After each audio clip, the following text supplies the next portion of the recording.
Hi friends, எல்லாம் சமையல்லாம் பண்ணிட்டீங்களா? நான் இப்போ தான் பாருங்கள் சமையல்லாம் முடிச்சாச்சு. இன்றைக்கி நம்ம வீட்டில் என்ன சாப்பாடு அப்படின்னு சொல்லிட்டு பார்ப்போம் வாங்க.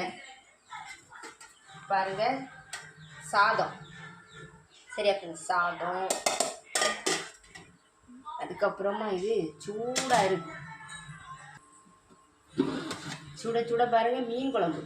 சுட சுட மீன் குழம்பு.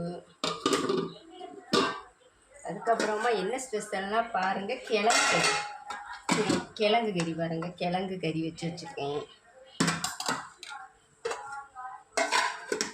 அதுக்கப்புறமா பாருங்க, தக்காளி அந்த கீரை. அதுக்கப்புறமா பாருங்க, மீனை பொரிச்சு வச்சுருக்கேன். இன்றைக்கி நம்ம வீட்டில் இவ்வளோ தான் சாப்பாடு. சரியா ஃப்ரெண்ட்ஸ், உங்கள் வீட்டிலலாம் என்ன சாப்பாடுன்னு சொல்லிட்டு கமெண்ட்டில் சொல்லுங்கள். நீங்கள் எல்லோரும் சாப்பிட்டுட்டீங்களான்னு சொல்லுங்கள். நாங்கள் இனிமேல் தான் சாப்பிட போகிறோம். இந்த வீடியோ உங்களுக்கு பிடிச்சிருக்குன்னா லைக் பண்ணுங்கள், கமெண்ட் பண்ணுங்கள், சப்ஸ்கிரைப் பண்ணுங்கள் ஃப்ரெண்ட்ஸ்.